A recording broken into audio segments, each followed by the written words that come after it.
Yay, part 3 of the chronographs. You seem to have liked the last one, so we're gonna keep on going. These ones are gonna be fun, mainly because they are fun and they're getting more and more pricey, so without further ado, let's get it.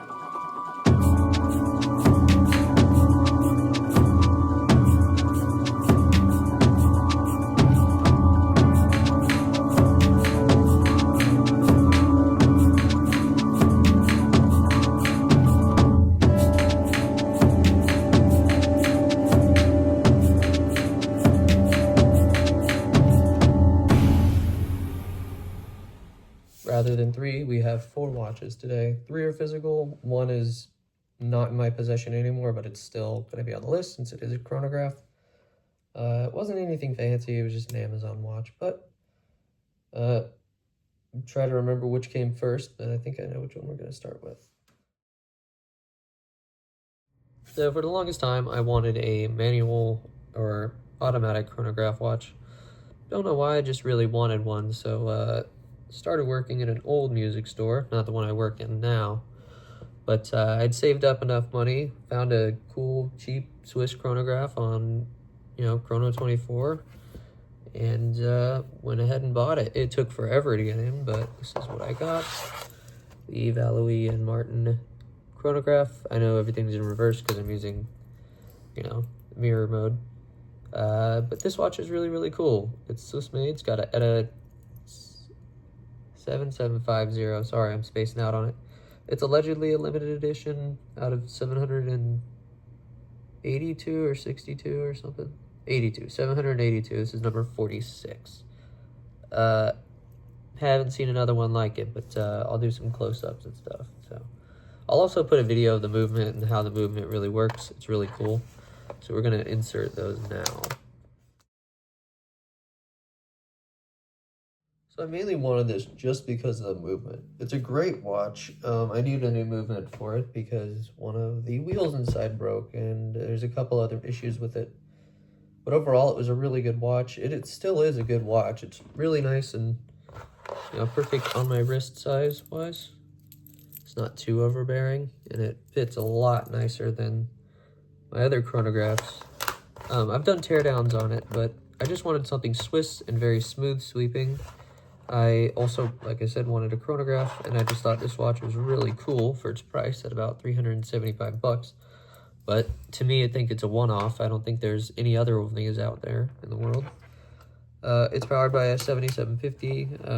I'll show you a clip on kind of how that movement works. I took a video of the movement out of the watch after I serviced it and showed how the pushers work and what they do. So I'm going to show you guys that now. All right, this is just going to show you the how to start it, how to stop it, and then how to reset it.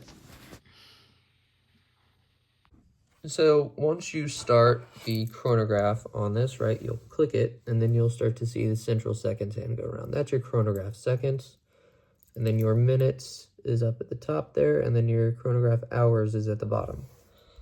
Features a window, date, and day, but the day is in Italian, which is pretty cool. So I had to figure that out. I wasn't expecting that because it came from Austria. We have all the boxes and papers, but it's a good little watch. It's powered by a Valjo 7750, which is the movement you saw. It's a chunky piece. It's pretty chunky, but I made a little chart for you guys, so I'll show you that now. All right, now we get into big boy Swiss watches. Rolex.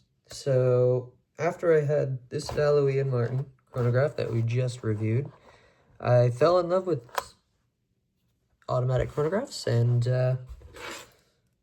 purchased me one of these. Very cool Rolex Daytona. So I'm going to do some pictures of that for you guys to show you. Extensively on this channel through YouTube Shorts, through YouTube videos. I've done 2 videos on that. Haunted Room, by the way. 2 videos on that. And the Rolex Daytona is not garbage. It is the most reliable watch I've ever had and currently have. It has outshone all of my other watches in terms of timekeeping and functionability, fuck me in the ass. This watch is really cool. It is super iconic. I originally was going to go for a Panda, but decided not to go for a Panda and ended up with the 2025 ceramic Daytona. Really, really cool. Features a 12-hour chronograph. No date this time. You do not get a date. You get a sub-seconds. Get your time, and it's powered by a 4131, so the newer movement, not the 4130 older movement. I do prefer the older movements, but in this case, the newer movement has worked out just fine. Very sleek, under the radar, a great daily. I dailied this. I still daily it. I wore this thing for over an entire year, almost 2 years now. But I fell in love with it, and I still love this watch. It's got a good weight to it. Stainless steel. It's got that extra link as well. You got Rolex written everywhere. I love that sub-dial, sub-seconds. And what's cool about Rolex is they'll have at the 6 o'clock a laser-etched Rolex crown. Very, very faint. You can barely see it on this one, which is proper. And then on the Rehat, it'll say Rolex and then your serial number at the very bottom. But there is a metal Rolex crown for the logo, which is really cool, but there's also a paragraph. Anyways, I'll do some close-up shots, and then we'll do a chart for it. Here's some images that kind of show the daily wear and tear. So, something you need to know about a watch. You're supposed to wear it. Don't care how much it is. Don't care the price. Don't care the value. Just wear your watch. It's meant to be worn, whether it needs to be worn daily or every so often. If you have a huge collection like me, just wear it daily. Come on. Scuff it up, scratch it up, give it a story, you know? I made you a chart. Again. All right, on to the third and honorable mention. This watch I had bought with Amazon gift cards. It was a Suges chronograph, and it was styled after the Tudor Black Bay Chrono Panda. The only two differences, three differences, the movement, there was no date, and there was a power reserve indicator, which was really cool. And it didn't fit me too well, so I just gave it to my boss. I forgot what for. It was for some sort of occasion or something, I don't remember. I have videos of the movement and a couple pictures of the watch, so I think it's time for a Sawyer break. What you got? Where's the ball? Where's that ball? Where's the ball? We look for the ball. Where's the ball? Go get it. Where's the ball? Ball? What is that smile? What is it? You go crazy? You got a ball?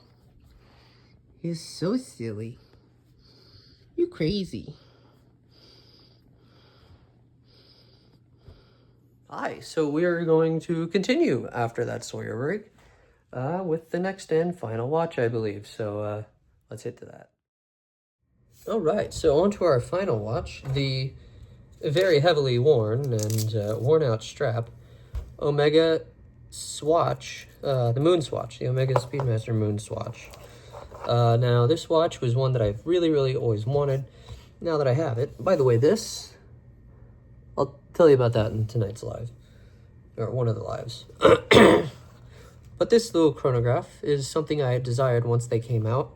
4 years ago, when I was in Italy, Europe again, I had stumbled upon a little watch box full of the moon swatches, and I said, wow, those are going to be like thousands of dollars. And for the entire box, yeah, it was a couple $1,000s for the entire box, but just for one of them I saw was like maybe $500, a $500 watch. And ever since then I wanted one, to where the point is I would keep searching. They wouldn't be for sale. I'd keep searching again. I couldn't afford it at the time.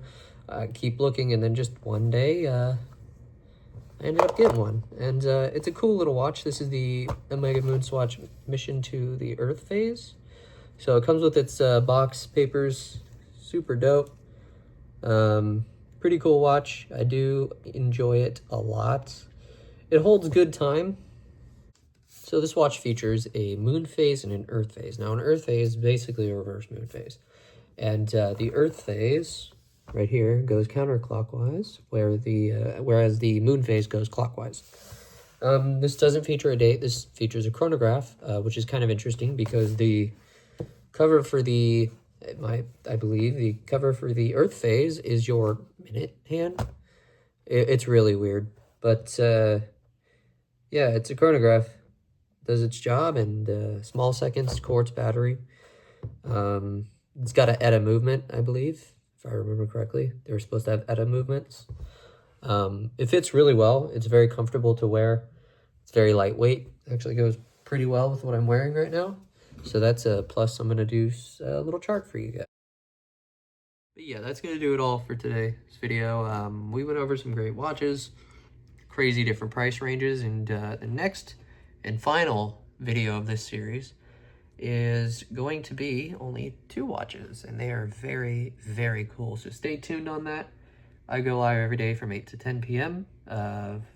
Sometimes a little late, sometimes I'm tired and I don't want to go stream past like 9.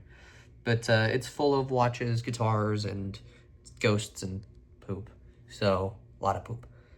A lot of me pooping. I throw it back sometimes, but anyways, yeah, that's all for you. Take your pants off, Chris.